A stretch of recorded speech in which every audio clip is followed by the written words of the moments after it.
Bonsoir, petit message du soir. Alors voilà, apparemment j'ai un message à faire passer, je sais pas du tout de quoi il va en retourner. Le pendule a choisi cet oracle, l'oracle de la guérison chamanique, qui est vraiment très très très bien. On risque de partir sur un sujet totalement inconnu pour l'instant. Pour ma part, mon pendule choisira la carte pour le message et bien évidemment, il utiliserait une expérience de vie pour voir un peu à quoi cela correspond, si éventuellement cela peut aussi vous aider dans votre parcours de vie. Après, je n'ai pas la science infuse, je n'ai pas non plus la vérité absolue. Sachez faire la part des choses. Si vous vous reconnaissez dedans, tant mieux. Ou si cela vous parle tout autant, cela voudra dire que, d'un temps soit peu, j'ai touché votre âme et que peut-être quelque chose de bien se prépare à vous. Alors, on y va. Je laisse mon pendule choisir la carte avec le message. Voilà.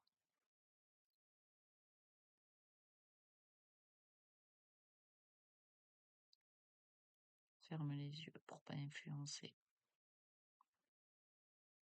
son choix,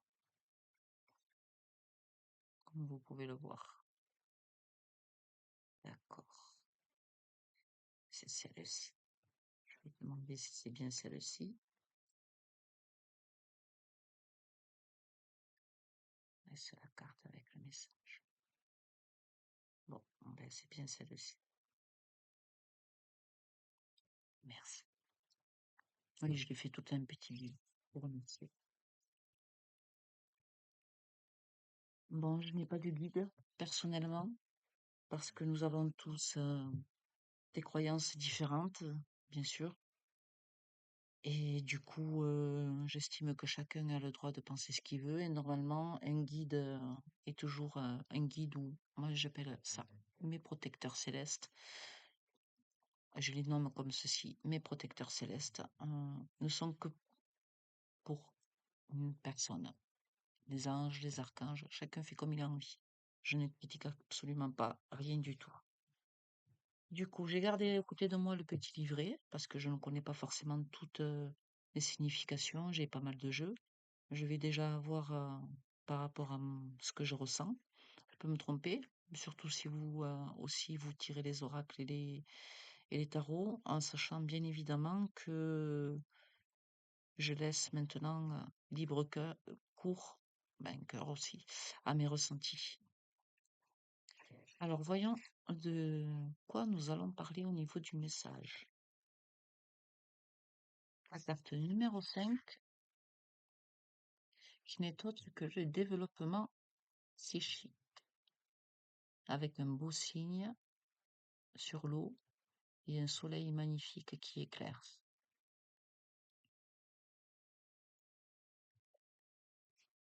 Donc le signe, bien évidemment, est sur son élément qui est l'eau.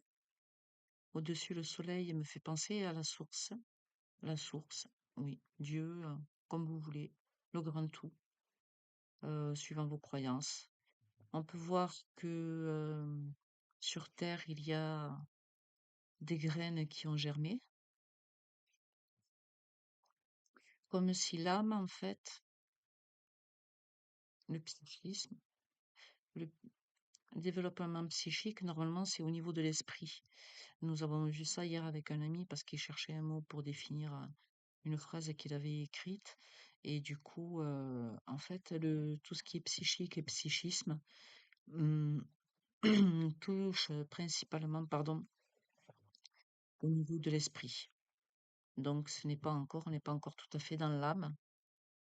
Ce qui voudrait dire que déjà au niveau de l'esprit, nous sommes plus ouverts, nous avons moins de, comment dire, de conditionnement, moins de portes.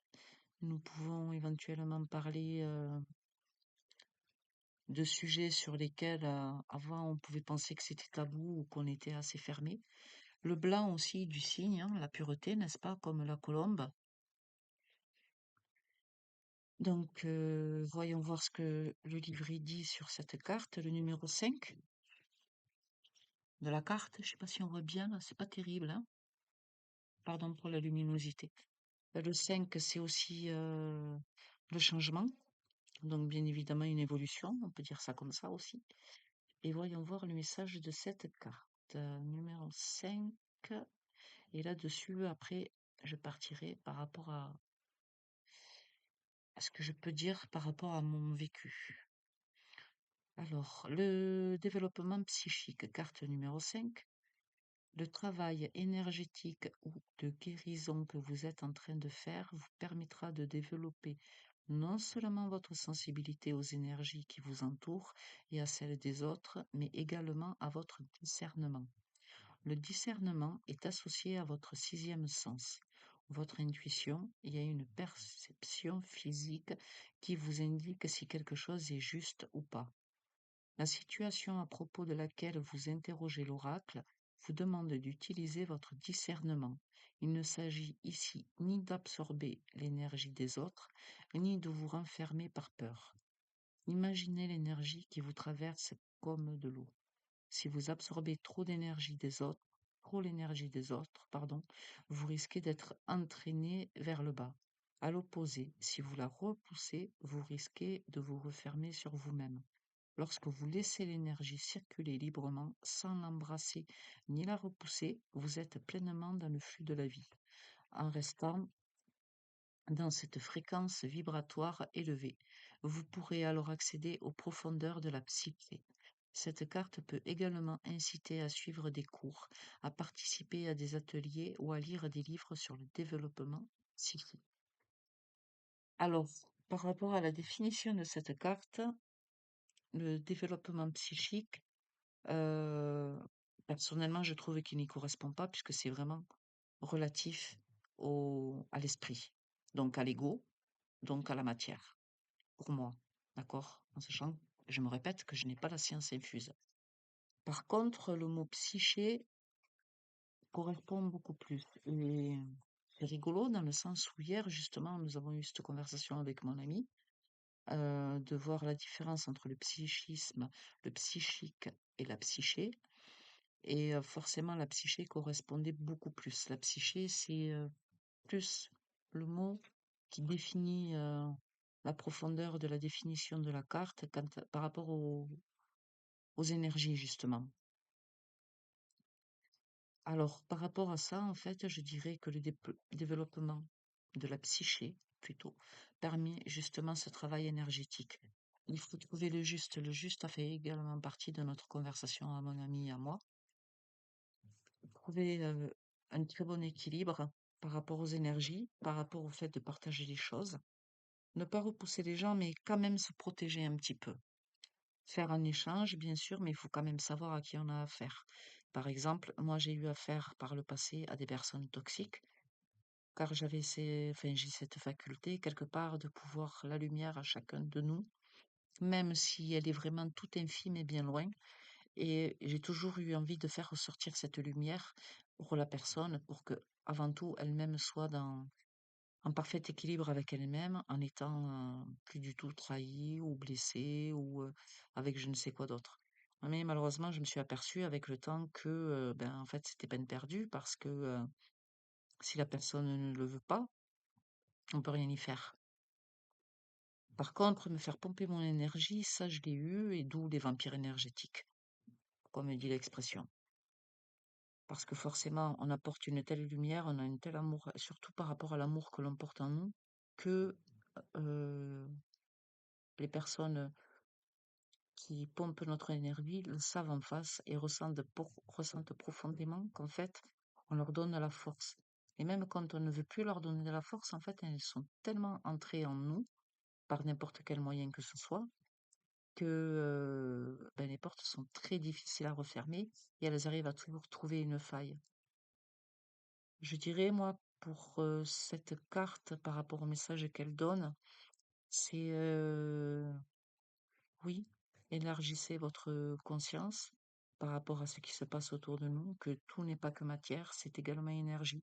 Savoir équilibrer l'énergie et la matière entre nous, savoir faire la part des choses, ne pas trop donner, ne pas trop recevoir, euh, bien étudier ben, les énergies qui circulent, partager. Si vous voyez que c'est toujours à sens unique, à un moment donné, le mieux est de prendre des distances. Dernièrement, pour ma part, ce que j'ai fait par rapport au fait d'avoir été pompée par beaucoup de personnes, à commencer par ma famille, j'ai demandé en conscience à récupérer l'énergie qui m'avait été prise, subtilisée.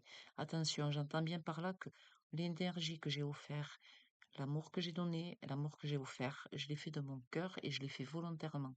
Par contre, ce que l'on m'a pris, ce que l'on m'a volé, parce que même dans l'invisible, même si on ne voit plus les personnes, elles s'autorisent, comme elles connaissent notre énergie, elles s'autorisent dans l'invisible à continuer à nous pomper. Et ça, il faut arrêter. Et en conscience, je l'ai fait. J'ai demandé à récupérer. Et je vous assure, ça marche. Même là, d'en parler, j'ai des frissons partout. J'ai la connexion également. Euh, donc, c'est le message pour moi qu'il faut faire passer. Si à un moment donné, je m'escanne ou quoi, c'est que j'ai les mots qu'il faut et qu'on veut me faire taire, forcément. Récupérez votre énergie. En conscience, il n'y a pas de, pour moi, il n'y a pas de protocole du moment qu'on le fait avec le cœur, sans faire de mal à l'autre, mais en récupérant ce qui est à nous, ce qui nous appartient, ce qui nous a été volé. C'est totalement légitime et vous allez voir que vous allez avoir un regain d'énergie. Vous allez avoir cette impression aussi que, euh, comme si vous vous remplissez, que votre cœur se remplit, vous êtes d'une plénitude juste incroyable.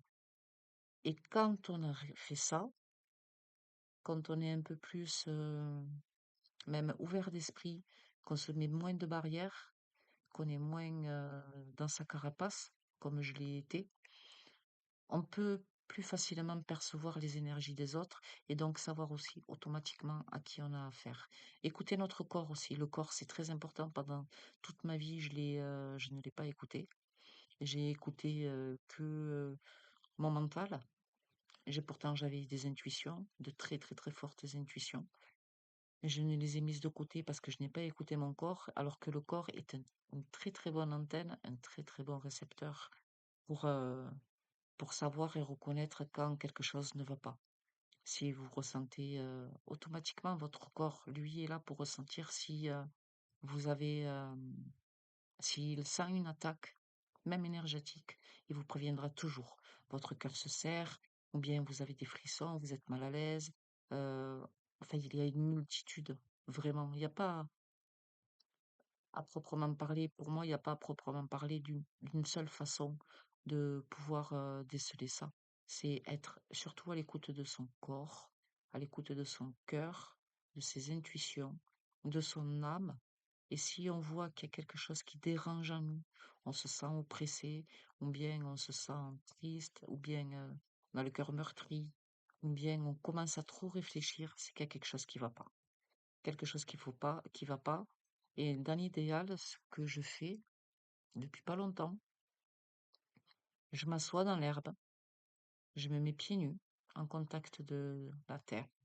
Je pose mes mains aussi à terre et là, je ressens l'énergie qui circule et, euh, et ça fait énormément de bien, vraiment. Si je peux, je me mets devant une jolie vue. Après, on peut se mettre pieds nus aussi, je pense. L'idéal, bien évidemment, c'est sur la terre ou bien sur le sable, les pieds dans l'eau, faire un contact pur. Après, on peut le faire aussi sur du plancher, puisque c'est du bois, c'est un élément naturel. Même s'il est vitrifié, il y a quand même en conscience, ça fonctionne. Il faut surtout le faire avec conscience et du fond de son cœur, et cela marche. Je vais essayer de voir, enfin voilà pour le moment. Et la carte au niveau du dos de deck, c'est la carte numéro 9, c'est la perception, le yin et le yang, avec comme une impression de fleur de lotus au-dessous, mais qui n'est pas une fleur de lotus, mais 3 feuilles. Et les 3 feuilles me font penser à la Trinité. Le numéro 9 me fait penser à l'équivalent d'une fin de cycle. La perception fait que je pense que si on est à l'écoute et aligné avec notre être entier, c'est-à-dire notre âme, notre cœur, notre corps, nous allons nous pouvons plus facilement être plus réceptifs à ce qu'il se passe, tant dans la matière que dans l'invisible, dans les énergies. Et une fois que cet équilibre est trouvé, c'est quelque chose, à mon sens, qui est vraiment très très bien. Car pour ma part, je fais en sorte d'équilibrer les deux, c'est-à-dire, je sais que l'invisible existe, que les énergies sont là, comme beaucoup aujourd'hui avec l'époque dans laquelle on vit. euh, il n'y a plus de secret pour personne, mis à part des mensonges, bien évidemment, mais hors de question de polémiquer là-dessus. Et quand on arrive à équilibrer l'invisible, les énergies et la matière, tout, absolument tout est possible. Mais vraiment. Et je pense qu'on peut même relativiser ça à l'équivalent avec de la foi. Alors, du coup, la carte numéro 9, la perception. Quand il s'agit d'énergie, tout est question de perception. N'oubliez pas que la nature tend toujours à maintenir son équilibre. Seules nos perceptions et nos étiquettes nous font croire le contraire. Considérez-vous la situation d'un point de vue rigide. Êtes-vous certain d'être au centre du drame qui vous entoure? Peut-être qu'en essayant de sortir du drame et en considérant la question sous tous les angles, votre point de vue sur cette personne ou cette situation passera d'intolérable à les choses sont telles qu'elles sont, mais elles finiront par passer. Alors comprise face à une certaine façon de voir les choses, vous libérez également la situation pour qu'elle reprenne son cours naturel et retrouve son équilibre. Ça rejoint un petit peu ce que je disais. Bon, là, on parle surtout d'une situation bien précise par rapport à une personne et par rapport à un point de vue, mais ça rejoint exactement ça. C'est-à-dire que quand on est aligné, pour moi, forcément, on voit les choses différemment. On reste pas pragmatique. Et du coup, on ne focalise plus dessus. Pour l'avoir expérimenté et vécu quasiment toute ma vie également, le mental, cette phrase est très belle. Le mental est un piètre dirigeant, mais un très bon serviteur du cœur. C'est-à-dire que si on utilise notre mental, et je pense que vous aurez compris le sens de ma phrase, si on utilise notre mental euh, par rapport à ce que notre cœur nous dicte, là, bien évidemment, la vision des choses qui se présentent à nous sont totalement différentes. C'est comme je dis souvent, tout problème a sa solution. Et s'il n'y a pas de problème, c'est qu'il n'y a pas de solution. Je pense que c'est tout. Le mieux est de voir en vous-même, de voir, d'arriver à trouver où se trouvent je ne dirais pas problématiques, mais vos énergies en baisse, vos déséquilibres, et faire en sorte que vous puissiez être à nouveau rééquilibré, pouvoir être pleinement vous et ne plus subir ce que la vie impose, car vous êtes seul maître de votre vie. Voilà pour le moment ce que j'ai à donner comme message. J'espère que cela vous aura parlé. Moi, c'est la situation dans laquelle je me trouve actuellement. Ce sont des sujets de conversation que j'ai actuellement. Je vous souhaite une belle soirée, une belle journée, une belle nuit, une belle matinée. Tout dépend à quel moment vous aurez vu la vidéo. C'est des gros bisous du sud de la France, le pays du soleil, où l'année fut celle de la mousson. Gros bisous. À bientôt.